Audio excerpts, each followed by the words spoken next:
여러분 안녕하십니까? 9월 정기국회에서 진행되는 교섭단체 대표 연설. 오늘은 첫 순서로 더불어민주당 정청래 대표가 연설할 예정입니다. 정치외교부 박영민 기자와 함께 자세한 이야기 나눠보도록 하겠습니다. 자, 안녕하십니까? 안녕하세요. 교섭단체 연설은 이틀 동안 진행이 되죠. 네, 그렇습니다. 원내 제1당인 더불어민주당 소속 정청래 대표가 오늘 교섭단체 대표 연설을 먼저 진행하게 되고요. 내일은 원내 2당인 국민의힘 송원석 원내대표가 연설을 진행할 예정입니다. 네, 그러면 지금은 어떤 절차가 진행이 되고 있습니까? 네, 지금은 개의에 앞서서 지금 의원들이 속속 지금 본회의장으로 입장을 하고 있는 상태이고요. 네. 이 입장을 모두 하게 되면 개의를 하게 되고 우선 권성동 의원에 대한 국민의힘 권성동 의원에 대한 체포 동의안이 먼저 보고가 될 것으로 보입니다. 이후에 정청래 대표의 교섭단체 대표 연설이 진행될 것으로 보입니다. 네, 그렇다면 정청래 대표는 이어지는 대표 연설에서 어떠한 내용을 언급할 것 같습니까? 네, 정청래 대표의 경우 지난 8월에 취임을 했기 때문에 정기국회에서 교섭단체 대표 연설을 진행하는 건 이번이 처음인데요. 100일간 진행될 정기국회에서 입법 속도전에 나서겠다고 예고한 만큼 오늘 연설에서도 내란 종식과 그다음에 민생 회복을 강조하며 이재명 정부의 개혁 입법을 위한 속도전 의지를 재확인할 예정입니다. 정 대표는 우선 내란 청산을 강조할 것으로 보입니다. 여야 협치를 위해서는 국민의힘이 12.3 비상계엄에 대해 먼저 사과하고 내란 청산 노력을 보여야 한다는 건데요. 정치 보복이라는 국민의힘 주장과 관련해 이념의 문제가 아닌 부정부패를 청산하자는 것이라는 점을 부각할 것으로 보입니다. 또 내란 청산이 시대 정신이라는 점을 강조하면서 민주당이 추진 중인 3대 특검법 개정안의 신속한 추진 뜻을 거듭 밝힐 것으로 예상됩니다. 이와 함께 사법, 언론, 검찰개혁 입법 등 개혁 입법도 강조할 것으로 보입니다. 그동안 민주당은 검찰청 해체를 골자로 한 검찰 관련 입법, 대법관수 증언과 법관 평가제도 개편 등 사법 분야 입법, 언론의 고의, 과실로 발생한 허위 보도에 대해 손해배상을 청구하는 언론중재법 등을 개혁 과제로 제시해 왔습니다.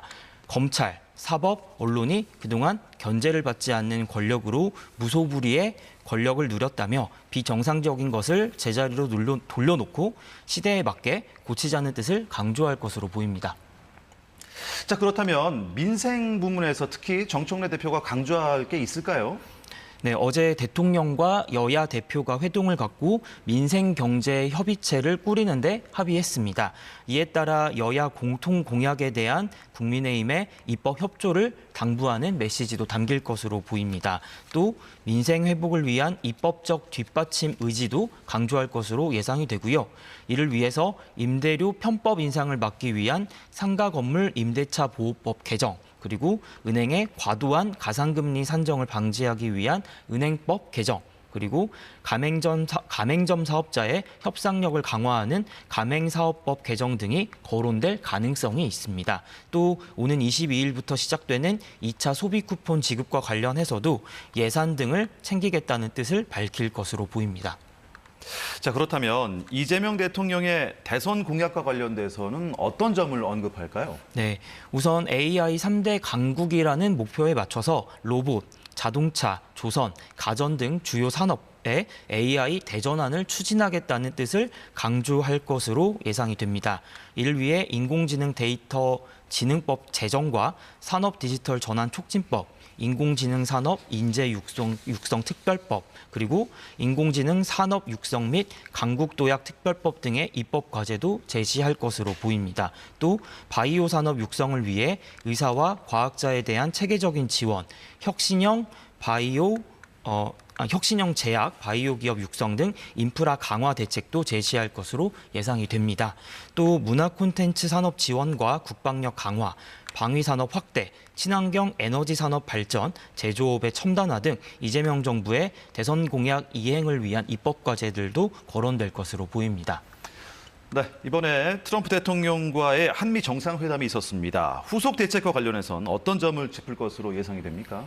네, 우선 이번 한미 정상회담이 성공적이었 성공적으로 진행됐다는 점을 거듭 강조할 것으로 보입니다.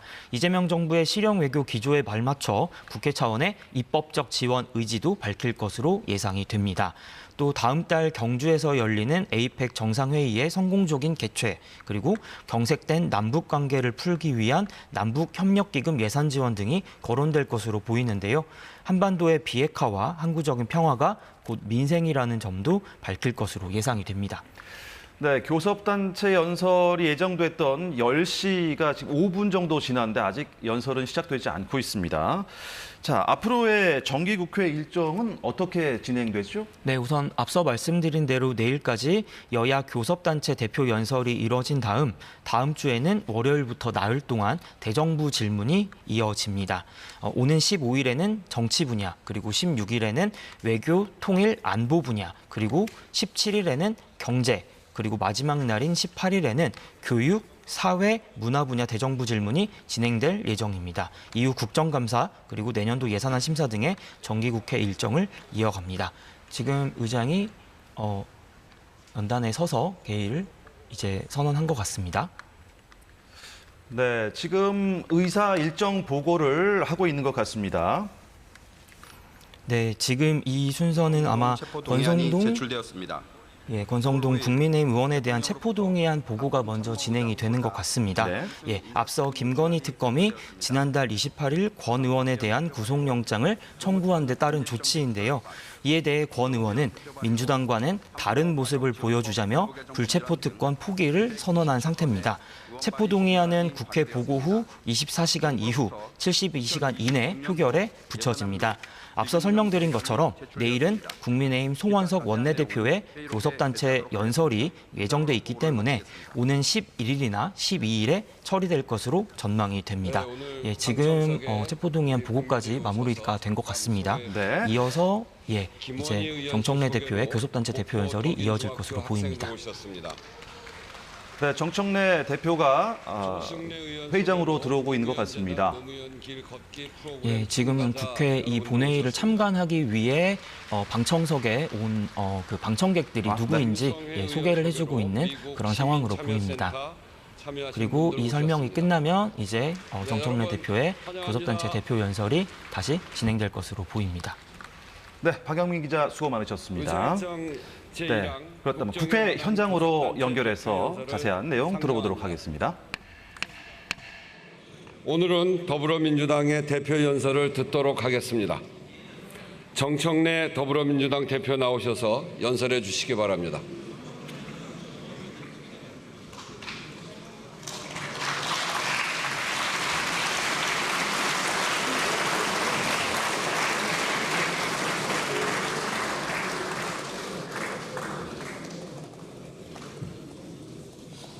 국민들 앞에 인사하시느라 깨끗하게 하고 나오셨네.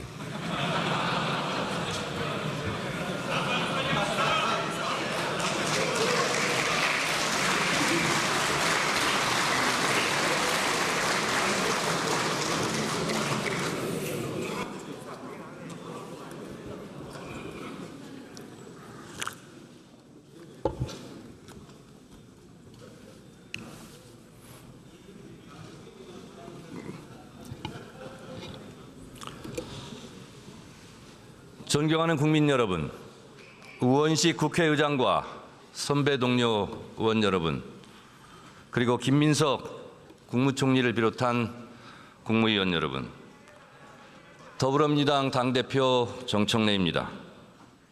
이재명 정부 첫 정기 국회를 맞아 큰 책임감을 가지고 이 자리에 섰습니다. 먼저 미국 조지아주에서 구금되었던 우리 국민들이 내일 전세기로 무사 귀국하기를 기원합니다. 국민의 생명과 재산을 지키기 위해 신속하게 총력 대응을 해주신 이재명 대통령님께 깊이 감사드립니다. 2025년 이번 정기국회가 국민 주권 시대의 새로운 목표를 설계할 뿐만 아니라 그동안 애써 외면해왔던 문제와 잊지 말아야 할 문제들을 진심을 가지고 해결하는 국회가 되기를 바랍니다. 국민 여러분, 선배 동료 의원 여러분, 대한민국은 법치국가입니다. 모든 법의 으뜸은 헌법입니다. 헌법의 제1조 1항의 규정, 대한민국은 민주공화국입니다. 국가의 주인은 국민입니다. 우리 현대사는 바람에 나부끼어 누웠던 풀이 바람보다 먼저 일어난 역사입니다. 국민이 국가의 주인임을 증명한 역사입니다. 강대국들이 한반도를 눈독 들일 때 위기에 빠진 국가를 국민이 구하고자 했습니다. 인내천을 가슴에 품은 동학군이었습니다. 국민이 국가의 주인으로 나선 민주주의 역사의 첫 시작이었습니다. 그러나 우금치에서 동학의 꿈을 꺾은 것은 어처구니 없게도 관군과 손잡은 일본군이었습니다. 그렇지만 민주주의 정신과 기억까지 꺾인 것은 아니었습니다. 국민이 나라의 주인이라는 의지가 꺾인 것도 아닙니다. 인내천은 3.1운동의 심장이 되었습니다. 202만 명, 당시 인구 10%가 만들어낸 대규모 항쟁으로 이어졌습니다. 안창호 선생은 말씀하셨습니다. 과거에 황제는 한 명이었지만 금일은 2천만 국민이 모두 황제입니다. 대한민국 임시정부가 임시 현장에 민주공화국을 새겨 넣을 수 있었던 것은 3.1운동을 통해 국민이 국가의 주인임을 명확히 확인했기 때문입니다.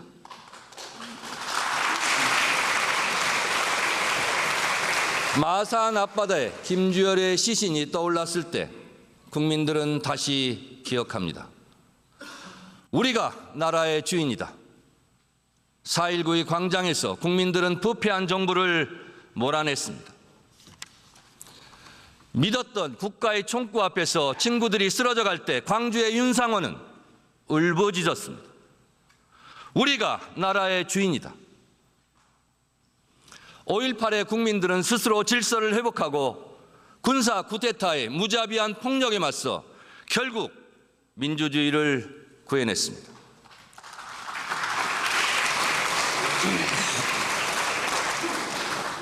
낙동강 전선에서 백마고지와 피해 능선에서 어떻게 되찾은 나라인데? 라는 질문으로 목숨을 바친 우리의 아버지들, 구로공단과 부산 사상공단에서 또 청계천에서 오직 잘 살아보자는 의지 하나로 한강의 기적을 쓴 우리의 어머니들, 그 아들과 딸들은 우리가 이 나라의 주인이었음을 결코 잊지 않았습니다. 어느 정신분석 철학자는 말합니다. 당신이 해결하지 못한 무의식은 바로 자녀의 삶에서 반복된다. 1987년 6월 항쟁의 거리에서 작업복을 입고 넥타이를 매고 함께 호원철폐 독재 타도 대통령 직선제를 외쳤습니다. 세월호를 기억하는 광화문 촛불로 내란의 어둠을 몰아내는 여의도와 남태령 응원봉으로 국민 주권 시대의 역사를 다시 일으켜 세웠습니다.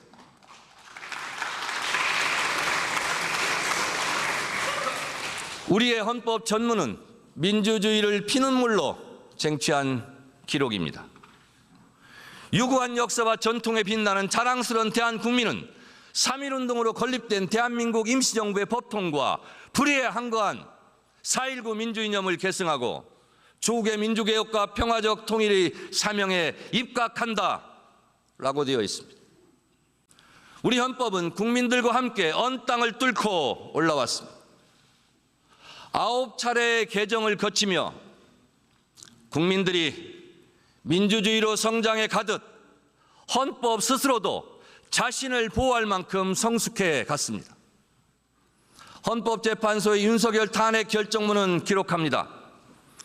피청구인을 파면함으로써 얻는 헌법 수호의 이익이 대통령 파면에 따르는 국가적 손실을 압도할 정도로 크다고 인정됩니다.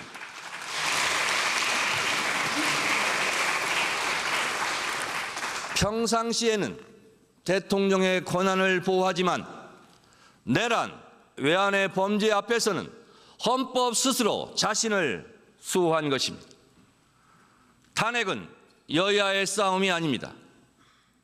오직 헌법을 어긴 대통령에게 국민이 헌법의 이름으로 책임을 물은 것입니다. 우리 헌법은 국민들의 피눈물을 먹고 자랐습니다. 우리 헌법이 독재자의 국회 해산권을 금지한 덕분에 우리는 지난 내란의 밤을 끝내 이겨낼 수 있었습니다. 이재명 정부 첫 정기국회를 맞아 국가를 지키고 민주주의를 살려내고 국회를 보호해 주신 국민 여러분들께 다시 한번 깊이 감사드립니다.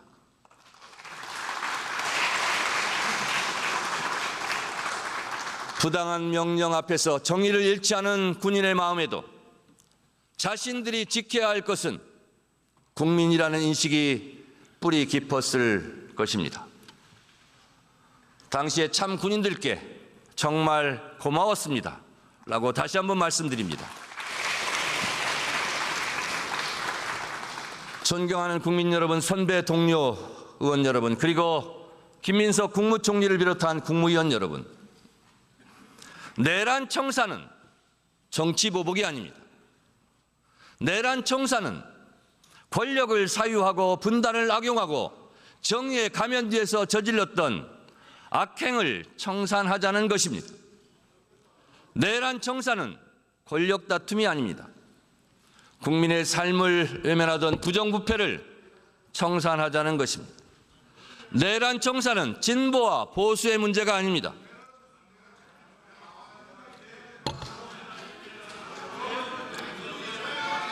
국민의힘 의원 여러분, 경청해 주십시오.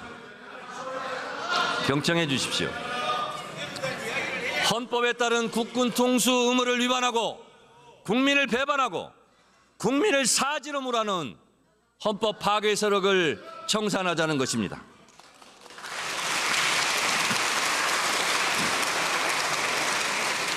우리는 좋은 게 좋다는 식으로 위야무야 덮어왔던 어제의 문제들이 결국 오늘에 이르러 더 큰 고통을 이야기할 수 있다는 것을 지난 내란의 밤에 똑똑히 목격했습니다. 내란 청사는 우리 곁에서 우리를 괴롭히는 과거와 결별하는 일입니다. 내란 청사는 오늘을 살아가는 우리의 시대적 과제이자 시대적 사명입니다. 시대정신입니다.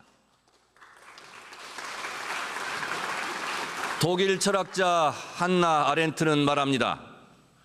책임을 회피한 과거는 다시 현재를 괴롭히며 되살아난다. 청산되지 못한 과거는 진보만 괴롭히는 것이 아닙니다. 도덕적인 보수에게 타락해도 된다고 유혹합니다. 일제강점기에 친일을 하고도 지금 잘 살고 있다고 속삭입니다. 존경받아야 할 보수에게 국민을 무시해도 된다고 선동합니다. 힘으로 누르면 꼼짝없이 말을 들을 거라 거짓말을 합니다. 청산되지 못한 과거는 급기야 보수에게 비상계엄 내란을 부추기고 극우와 손잡게 하고 있습니다.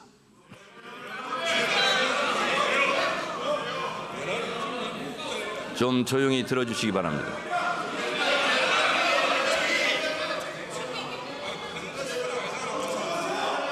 오히려 완전한 내란 청산은 보수가 진정한 보수를 회복하고 도덕적으로 부활하는 계기가 될 것입니다. 국민의힘 여러분들에게도 이로운 일이 될 것입니다. 이번에야말로 진심 어린 민주주의와 정의를 위해 여야가 보수와 진보가 함께 역사 청산이라는 오래된 숙제를 풀어내야 할 때인 것입니다.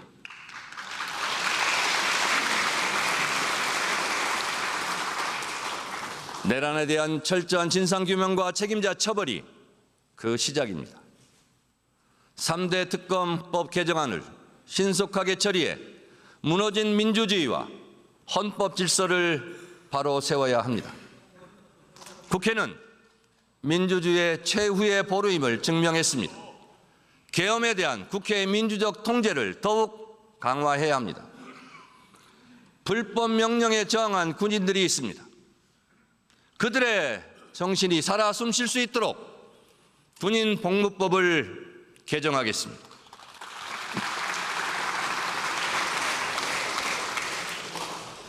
다시는 책임을 회피한 역사가 현재 우리를 괴롭히지 않도록 한강 작가의 말처럼 과거가 현재를 도울 수 있도록 지연된 정의를 실현해야 합니다. 독립기념관법 개정으로 독립정신의 훼손을 막겠습니다. 민주유공자법 제정으로 민주화운동의 희생자도 기억하겠습니다.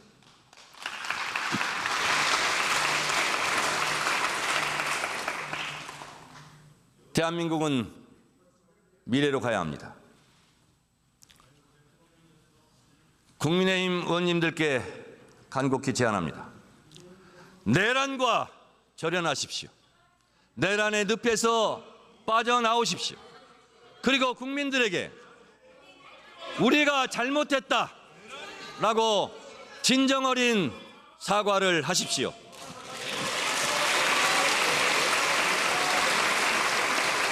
언제까지 내란당의 오명을 끌어안고 사시렵니까?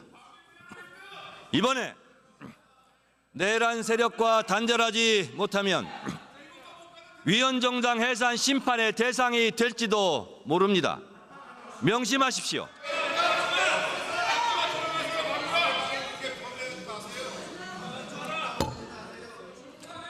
야당이 건강해야 여당도 건강해질 수 있습니다. 건강한 야당으로 하루속히 돌아오시기 바랍니다. 극우적 시각의 낡은 과거의 틀을 깨고 나와 민주주의와 손을 잡아주십시오. 국민의힘의 저장적인 태도 변화를 기대합니다.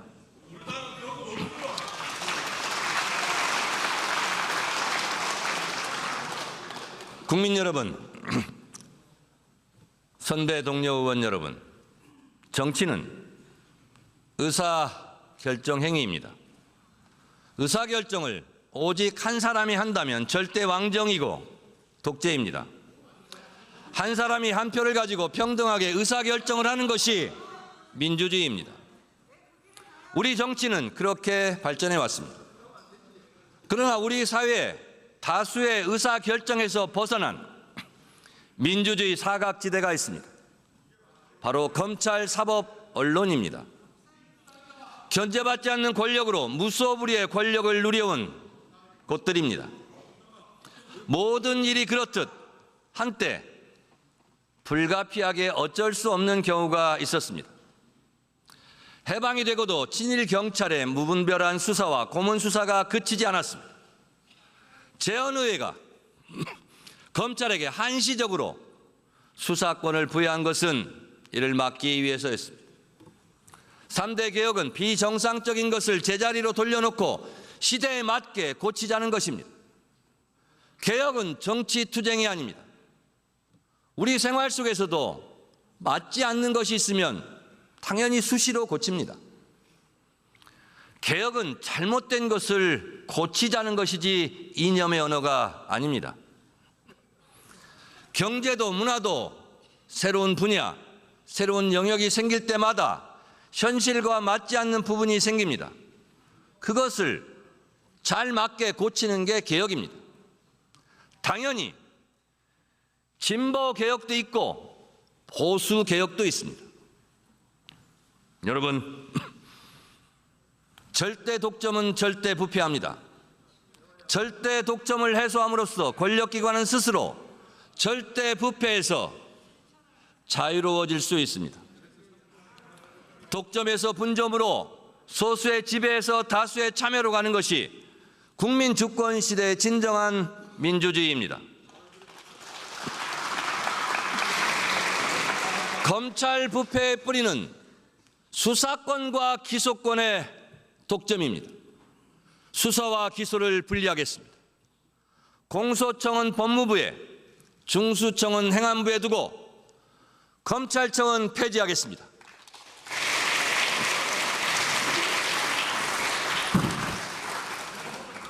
개혁은 타이밍입니다.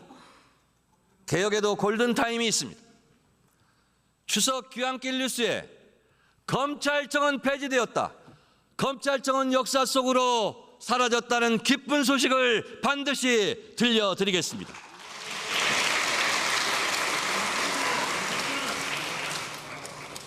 한때 내란 우두머리 피해자 윤석열이 석방되고 저희대 대법원에 대선 개입 의혹도 있었습니다. 국민들이 불안하고 분노했습니다. 한덕수 국무총리에 대한 영장은 기각되었습니다. 피고인 윤석열의 재판은 침대 축구처럼 느립니다. 많은 국민들은 윤석열 그가 구속기간 만료로 다시 재석방될지 모른다고 불안하고 걱정이 많습니다. 내란 전담 재판부를 만들려는 국민적 여론이 높습니다. 사법제도의 개혁도 절실합니다. 판사들의 과중한 업무와 법원의 폐쇄적 구조는 국민들의 눈높이에 맞지 않는 판결을 양산하고 있습니다. 대법관 증언, 법관 평가제, 그리고 압수수색 사전 신문제 등 법원 조직법, 형사소송법 개정으로 신뢰받는 사법제도를 확립하겠습니다.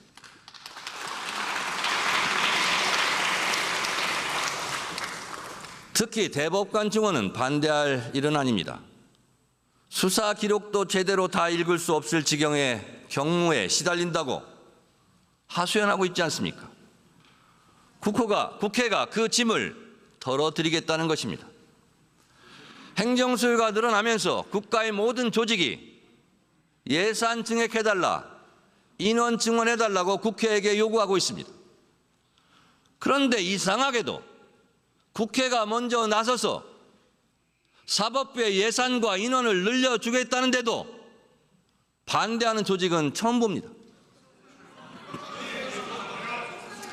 법원 스스로 개혁에 적극적으로 나서야 할 때입니다. 언론의 자유는 국민의 알 권리를 위해 국민이 보장한 것입니다.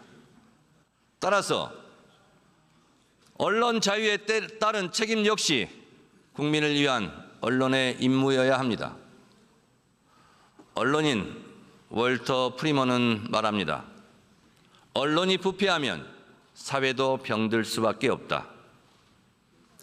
지난 1월 17일 스카이데일리는 일면에 대문짝만하게 국내 체포 중국 간첩 99명, 한미 부정선거 개입이라는 기사를 실었습니다. 명백한 가짜뉴스입니다. 심지어 선관위 직원에게 중국 간첩이라는 오명을 씌웠습니다. 내란 세력을 돕기 위한 명백한 가짜뉴스로 국민들을 혼란에 빠뜨렸습니다. 거짓말을 한 캡틴 코리아는 구속되었지만 가상 공간 어딘가에서 여전히 가짜 정보로 순수한 국민을 속이고 있습니다. 허위 조작 정보 때문에 혼자 괴로워하다가 극단적 선택을 한 분들도 적지 않습니다. 가짜정보 근절법, 언론중재 및 피해 구제법, 그리고 가짜 뉴스를 양산하는 유튜버를 법으로 규제해 우리 국민들을 보호하겠습니다.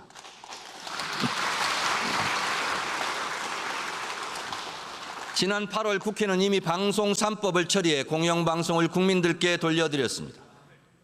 언론개혁은 언론의 자유를 위축시키는 법이 아닙니다. 극소수의 가짜뉴스, 고의성을 갖고 악의적으로 반복해서 가짜뉴스를 양산하는 것을 가짜뉴스로 규정합니다. 극소수의 가짜뉴스를 추방함으로써 다수의 언론인 명예를 지켜드리자는 것입니다. 이제 역사적 임무를 뒤로 미루지 않겠습니다. 개혁에도 다 때가 있습니다. 개혁은 필요할 때 그 순간에 이뤄내야 합니다. 야당의 대승적인 동참을 기대하고 촉구합니다.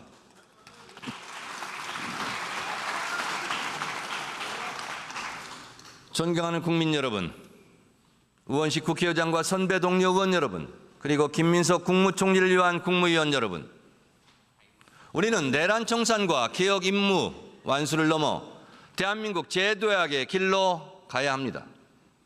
이재명 정부는 민주주의 발전과 함께 경제 성장의 발판을 만들었습니다.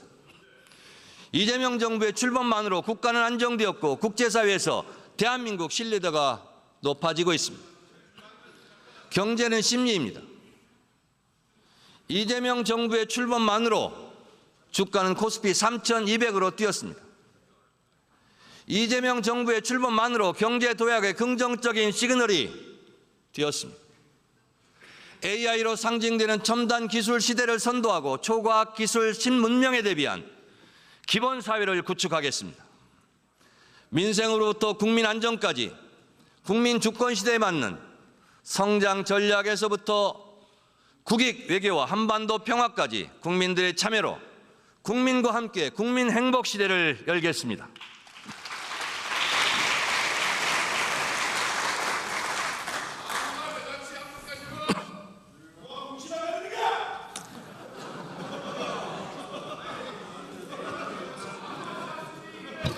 양쪽 다 조용히 해주시기 바랍니다.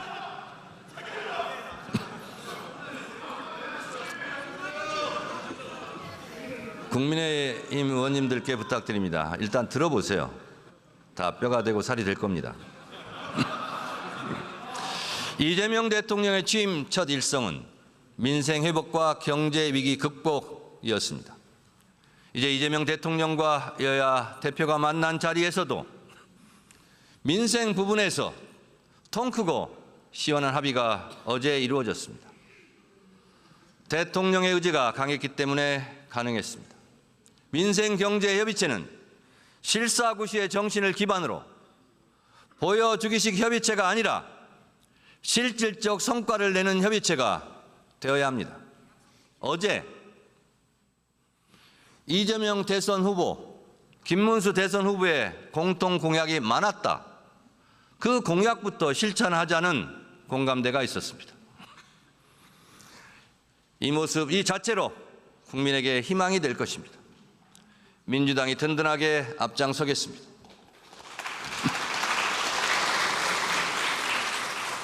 우리나라 헌법 제34조는 모든 국민은 인간다운 생활을 할 권리를 가진다고 명시하고 있습니다. 민주주의는 국민 개개인의 삶이 촘촘하게 존중받는 민생공화국에서 시작해야 합니다. 모든 국민이 소득, 주거, 의료, 복지, 에너지, 통신 등 다양한 분야에서 차별 없이 기본적인 삶을 보장받아야 합니다. 국민의 실질 소득과 삶의 질을 높여가는 것이 기본 사회이며 헌법 정신이자 시대 정신입니다. 기본 사회의 기본이 바로 민생 회복입니다. 또한 민생 회복의 첫걸음은 소득과 소비의 선순환 복원입니다. 소상공인과 취약계층의 채무 부담을 덜어내 제도권 안으로 다시 들어올 수 있도록 우리가 도와야 합니다. 정부의 성실상환자 324만 명에 대한 신용사면과 새출발기금 지원 확대도 뒷받침하도록 하겠습니다. 임대료 편법 인상을 막기 위한 상가건물 임대차 보호법 개정, 은행의 과도한 가산금리 산정을 방지하기 위한 은행법 개정, 그리고 가맹점 사업자의 협상력을 강화하는 가맹사업법 개정을 적극 추진하겠습니다. 사람은 누구나 잠재력이 있습니다. 마치 도토리가 그 안에 커다란 떡갈나무가 될 잠재력을 담고 있는 것과 같은 이치가 아니겠습니까?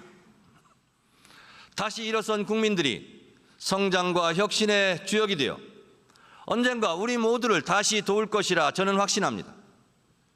이재명 정부의 소비 쿠폰 덕분에 지난 7월 한 달간 생산, 소비, 투자 모두 크게 늘었습니다. 8월 소비자 심리 지수가 7년 7개월 만에 최고 수준으로 회복하며 골목 상권과 전통시장에 활기가 돌고 있습니다. 소상공인 2명 중 1명은 매출이 증가했다고 말합니다. 제 지역구 망원시장 월드컵 시장에 가니 매출액이 30% 정도 늘었다고 좋아들 하셨습니다. 2주 뒤인 9월 22일부터 2차 소비 쿠폰이 지급됩니다. 소비 쿠폰이 대한민국 경제 전반에 활력을 불어넣을 수 있도록 끝까지 책임지고 꼼꼼하게 챙기겠습니다. 전세 사기 피해자가 이미 3만 명을 넘어섰고 특히 청년층 피해가 집중되고 심합니다. 전세 사기 피해자 보호법을 강화하겠습니다. 전세 사기 피해자의 공공임대주택 지원 대상을 확대하고 피해 지원센터의 전세 안전계약 컨설팅 업무를 추가하도록 하겠습니다. 피해자 구제를 위한 전세 사기 관련 별도 배드뱅크 설립도 추진하겠습니다. 전세 사기의 뿌리도 이참에 뿌리 뽑겠습니다. 전세 사기와 같은 집단 사기 범죄에 보다 강력한 처벌을 할 수 있도록 법을 강화하겠습니다.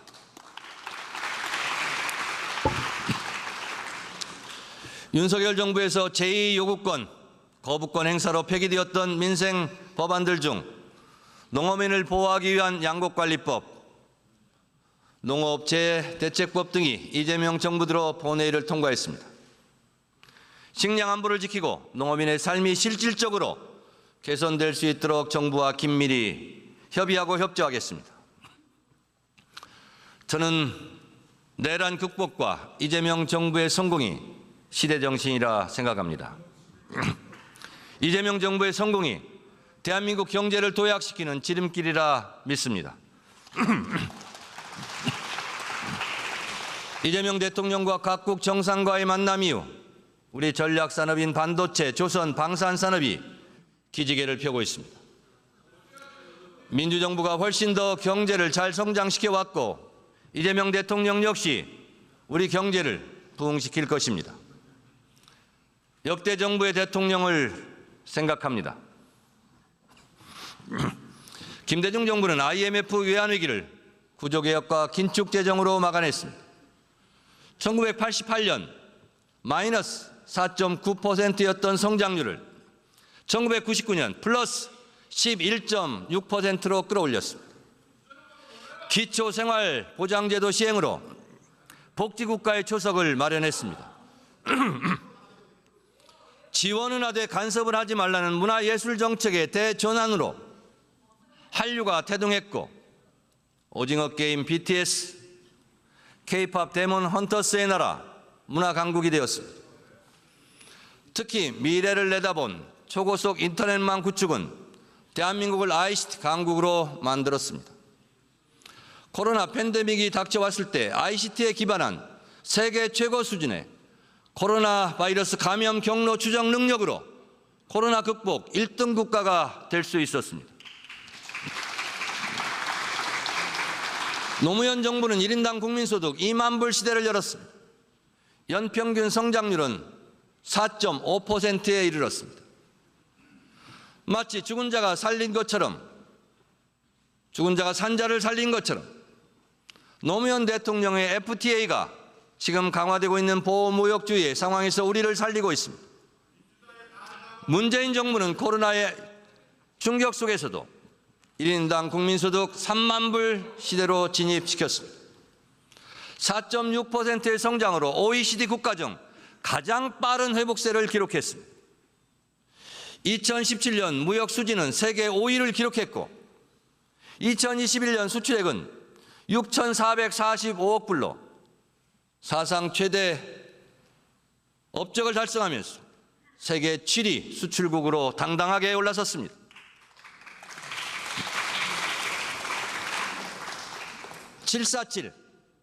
7% 성장 4만 불 소득 7대 경제 강국 이명박 정부의 747 정책은 참담하게 실패했습니다. 박근혜 정부의 가계부채는 1,400조 원까지 급증했고 재벌 개혁에 실패하면서 경제 민주화는 허망한 구호에 그쳤습니다. 이명박 대통령은 부정부패로 감옥에 갔고 박근혜 대통령은 국정농단으로 탄핵되었습니다. 윤석열 대통령은 내란 수괴 혐의로 탄핵되고 감옥에 간 것만, 그런 잘못이 있는 것만은 아닙니다. 윤석열 정부는 외교 실패와 경제 폭망이라는 참담한 결과를 낳았습니다. 대중국 무역 적자 폭이 커지면서, 여러분 주목하십시오. 저도 깜짝 놀랐습니다. 2022년 IMF 수출입 통계 상반기 무역 수지 적자가 전 세계 208개국 중 몇 등을 했는지 아십니까? 200등을 했습니다. 109등을 기록한 북한만도 못한 성적이었습니다. 보수가 경제를 잘한다는 얘기는 이제 흘러간 유행가 가사가 되었습니다. 우리 경제를 제대로 되살리기 위해 A, B, C, D, E, F로 대표되는 이재명 정부의 성장 경제 정책에 민주당은 모든 당력을 집중하겠습니다.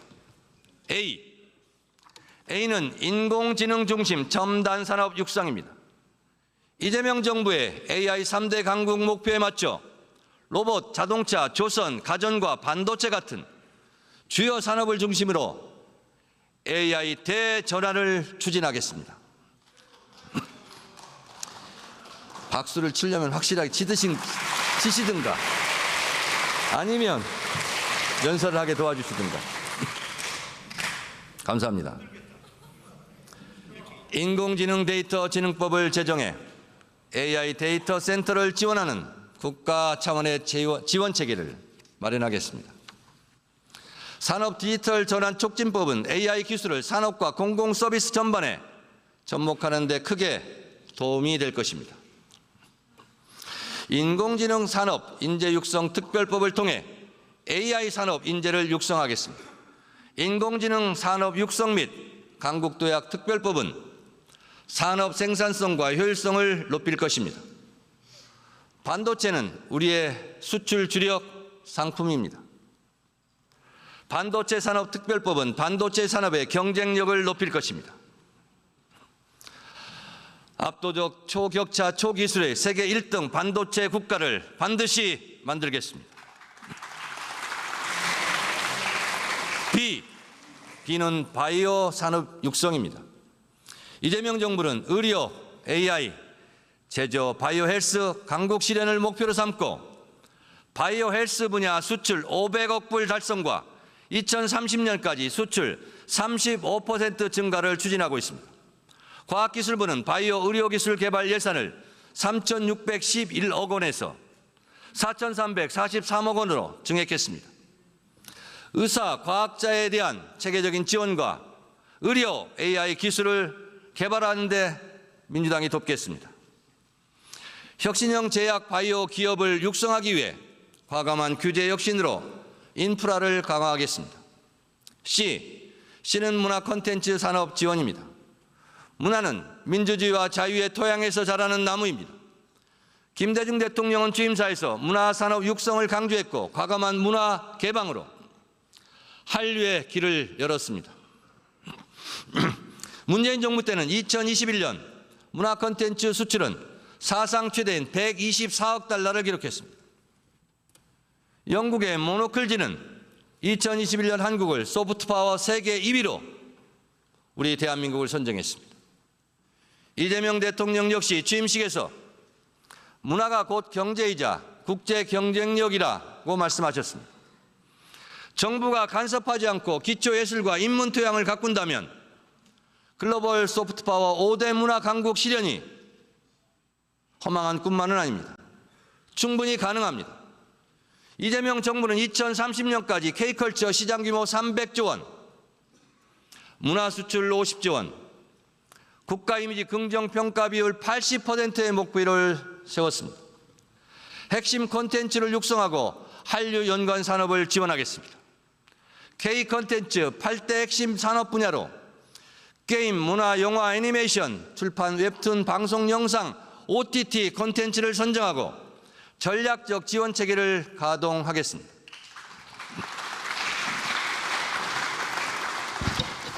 디펜스 국방력 강화와 방위산업 확대입니다.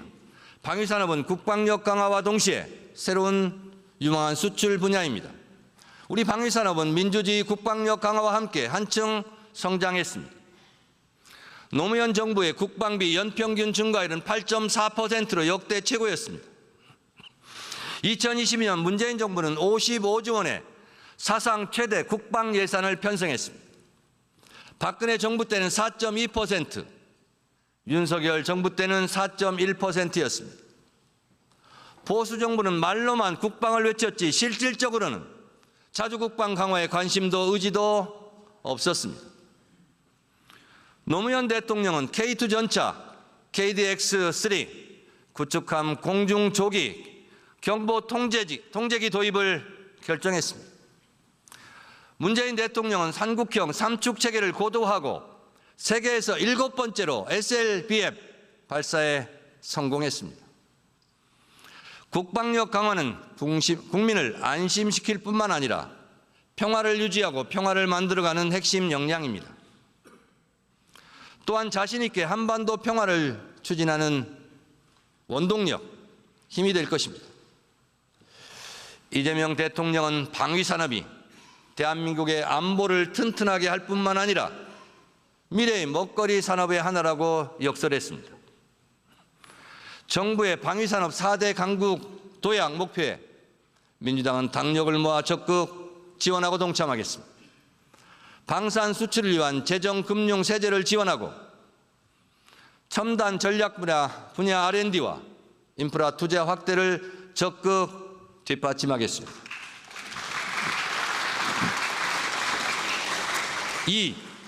이는 친환경 에너지 산업 발전입니다. 이재명 정부의 목표는 에너지 고속도로 신설과 아리백 산업단지 조성으로 재생에너지를 확대하는 것입니다.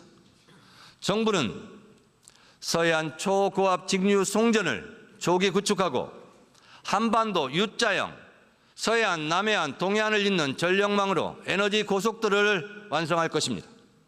아리백 산업단지는 지산, 지소형으로 조성하고 탄소 중립의 실현을 위해 2030년 온실가스 감축 목표 책임 달성, 2035년 감축 목표 수립과 2050년까지 장기 감축 로드맵도 마련할 것입니다.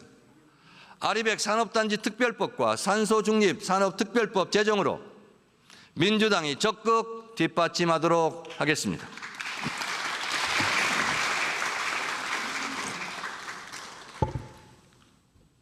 마지막으로 F는 팩토리, 제조업의 첨단화와 부활입니다. 대한민국은 전통적인 제조 강국입니다.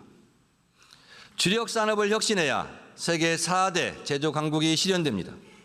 이재명 정부는 반도체와 2차 전지, 자동차, 조선, 기계 등 주력 산업의 경쟁력을 높이고 소재, 부품, 장비, 핵심 기술을 자립화할 계획입니다. 위기에 놓인 석유화학과 철강산업의 고도화에도 힘쓸 것입니다. 민주당은 철강산업 경쟁력 강화 및 녹색 철강 기술 전환 특별법과 반도체 산업 특별법 제정으로 뒷받침하겠습니다. AI를 활용한 제조업 핵심도 매우 중요합니다. 산업 디지털 전환 촉진법 제정으로 제조업 전반에 AI가 적용될 수 있도록 하겠습니다. 이재명 대통령은 비용을 아끼기 위해 누군가의 목숨을 빼앗는 것은 사회적 타살이라 했습니다. 제조업 부활과 함께 산재 사고도 끝내겠습니다. 저도 옵티컬 고공농성 현장에 다녀왔습니다. 올해를 산재 산업 근절의 원년으로 만들겠다는 이재명 대통령의 각오를 반드시 현실로 만들어내겠습니다.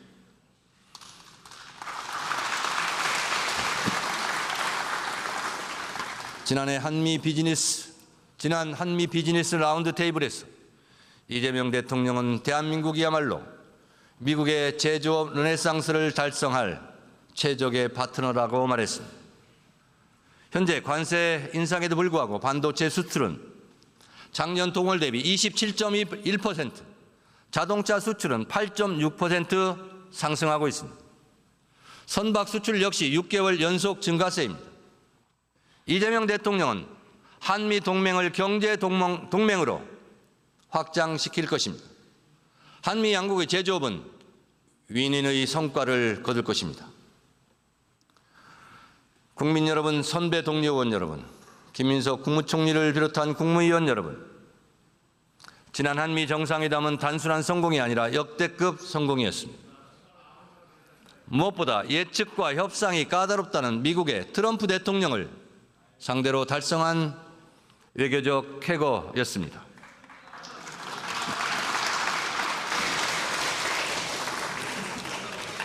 이재명 대통령은 뛰어난 전략가이며 협상가의 면모를 보여주었습니다. 트럼프 대통령을 피스메이커로 명명함으로써 김정은과 저는 두터운 관계를 다져왔고 지금도 마찬가지라는 대답을 이끌어냈습니다. 한반도 평화에 대한 미국의 관심도를 다시 높여놓았습니다. 북한의 트럼프 월드를 지어 골프를 치게 하자는 발언은 정치를 비즈니스처럼 생각하는 트럼프 대통령의 귀를 번쩍 뜨이게 했을 것입니다. 피스메이커, 페이스메이커 발언 역시 전략적 발언이 아닐 수 없습니다. 저는 김대중 대통령이 정치인에게 당부하셨다던 서생적 문제의식과 상인적 현실 감각이 떠올랐습니다. 분명한 원칙과 비전을 가진 사람은 잘못된 방향으로 가지 않지만 상인적 현실 감각을 가지고 그 원칙과 비전을 현실에서 성공시켜야 한다는 말씀입니다. 국익을 위해서는 악마와도 손잡아야 한다고도 김대중 대통령께서 평소 말씀하셨습니다.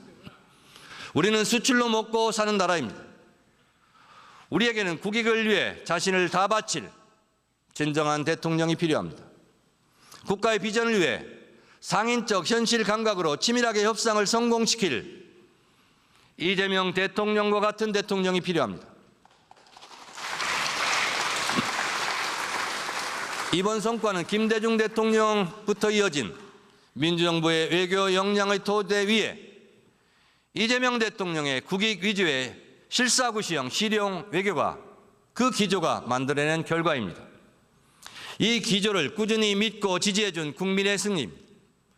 국익 중심 실용 외교를 통해 평화도 국민의 삶도 지켜가겠다는 이재명 대통령의 말에 국민 주권 시대 외교와 한반도 평화의 해법이 담겨 있습니다. 한미 정상이 던진 공은 이제 국회로 넘어왔습니다. 지금까지 쌓은 굳건한 한미 동맹의 토대 위에 이번 한미 정상회담 결과를 영양분으로 삼아 새로운 미래형 동맹으로 발전시켜 나가자고 저는 여러분께 주장합니다.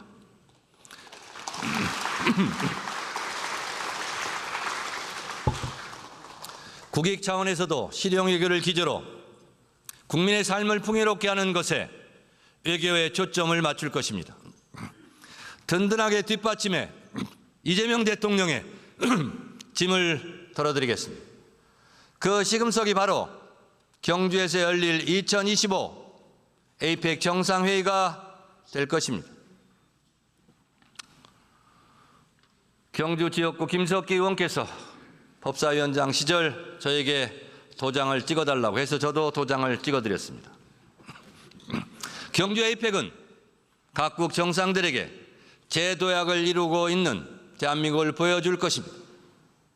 여야가 힘을 합칠 충분한 국익을 위한 주제입니다. 한반도와 동북아 평화에 대한 이재명 대통령의 의지를 확인하며 한국이 매력적인 투자 체험을 환기하고 새로운 무역 루트를 열게 할 것입니다. 국익에는 여야와 진보, 보수가 따로 없습니다.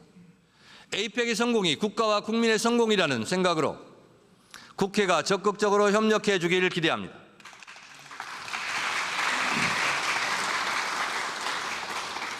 국민 여러분, 선배 동료 의원 여러분, 통일부가 2026년 남북협력기금으로 1조 25억 원을 편성했습니다.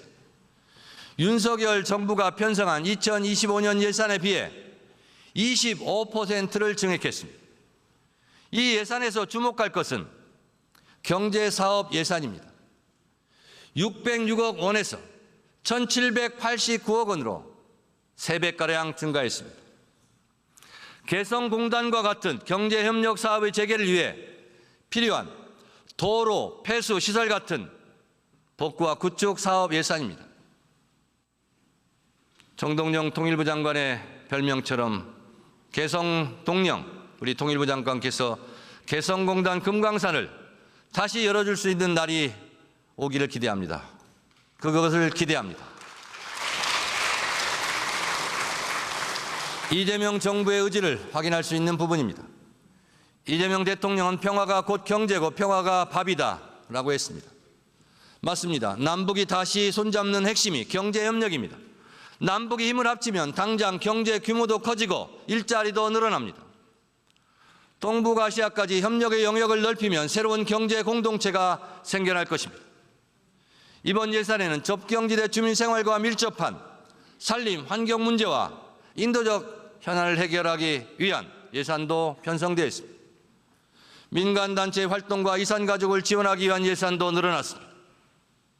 남북 화해의 노력은 국민 개개인의 삶에 도움이 되는 방향이어야 합니다.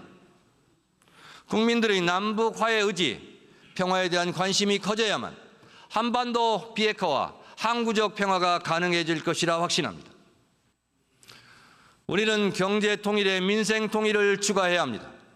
그동안 정부가 다하지 못한 분야에서 종교계, 체육계, 문화계가 대화와 협력의 물꼬를 터왔습니다. 조계종 총무원장 진우 스님은 금강산의 유네스코 등재를 계기로 역할을 다하시겠다고 저에게도 말씀하신 바 있습니다. 민간이 남북화에 더 적극적으로 참여할 수 있도록 해야 합니다. 북한 또한 이재명 대통령이 정치적 교류가 아니더라도 국민 행복을 위한 남북 교류를 원한다는 것을 잘 이해해 주기를 희망합니다. 마하트마 간디는 평화로 가는 길은 따로 없다. 평화가 곧 길이라고 했습니다. 한반도 평화에 대한 이재명 정부의 기조는 분명합니다.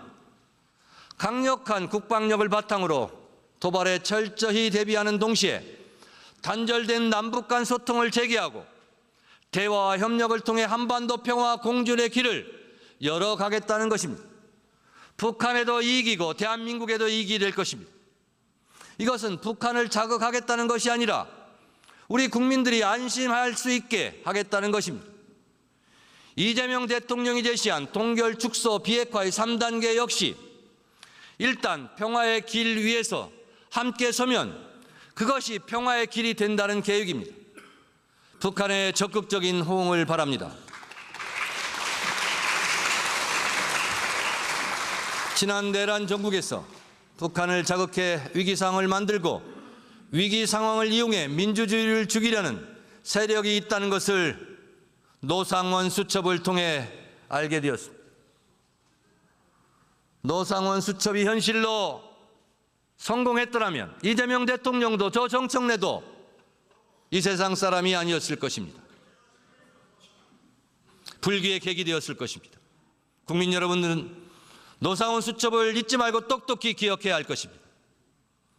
국민의 목숨을 담보로 하는 외환 세력을 이번에 완전히 우리 주변에서 끊어내야 합니다. 다시는 총풍, 북풍 같은 일은 꿈도 못 꾸게 해야 할 것입니다. 국민의 안전을 우선하는 일이 국민 주권 시대의 남북 관계를 새롭게 정립하는 일입니다. 존경하는 국민 여러분, 국회의원 여러분, 김민석 국무총리를 비롯한 국무위원 여러분, 저는 민주당 전당대회 때 선거 캠프 사무실을 꾸리지 않았습니다. 온라인 선거 캠프를 꾸리고 비싼 캠프 사무실을 임대하지 않았습니다. 국민 눈높이에 맞는 선거운동, 최소한의 비용으로 선거를 치렀습니다. 국민들과 당원들이 낡은 정치 문화를 바꾸기를 원하셨기 때문에 제가 그렇게 했습니다. 촛불혁명과 빛의 혁명에 자기 일처럼 동참한 국민들, 이재명 대통령을 지켜낸 국민들과 당원들의 힘으로 그 힘을 믿고 제가 그렇게 했습니다. 따라서 저의 당대표 당선은 저의 능력이 아닙니다. 제가 잘나서가 아닙니다. 오직 국민과 당원의 뜻을 잘 헤아리고 국민과 당원의 뜻대로 국민과 당원들이 가라는 길대로 가겠다고 약속했기 때문에 그분들의 선택을 받은 것입니다. 국민 주권 시대에 걸맞게 당원 주권 시대도 함께 열겠습니다. 국회에 있는 우리들의 생각보다 국민들은 훨씬 더 성숙하며 더 도덕적이고 책임감이 높고 국회의원들보다 어쩌면 국민과 당원들이 지식과 정보의 양도 더 많습니다. 권력이 정부가 일제 청산의 수건을 해결하지 못하는 그 순간에도 우리 국민들은 더 많은 독립운동가를 기억하고 되살려냈습니다. 작가들은 취재하고 만나고 걸으면서 독립운동가를 한 분 한 분 더 발굴하고 역사 위로 올려놓았습니다. 우리 국민들만의 방식으로 역사를 바로 세운 것입니다. 국민들은 작은 행동이 쌓이고 협력해야만 민주주의도 기환경도 지속 가능한 경제도 지켜낼 수 있다는 것을 누구보다 잘 알고 있습니다. 그렇습니다. 국민 한 사람 한 사람은 스스로 하늘이 되었습니다. 그것을 이재명 정부는 국민 주권 시대라 말하고 있는 것입니다. 정의는 책상 위에서가 아니라 가정에서, 거리에서, 마을에서, 공장에서, 밥상 위에서 살아 숨쉬고 있고 또 살아 숨쉬어야 합니다. 관성적으로 반대하고 관성적으로 화해하는 정치 문화는 오히려 서로를 더 멀어지게 하고 있습니다. 친일 정산이 있었다면 불신이 설 자리도 없었을 것입니다. 내란의 확실한 정산만이 진심으로 화해할 수 있는 근거가 될 것입니다. 국민들이 정치권에 바라는 것은 바로 그것이고 이재명 정부가 반드시 성공해야 하는 이유이기도 합니다.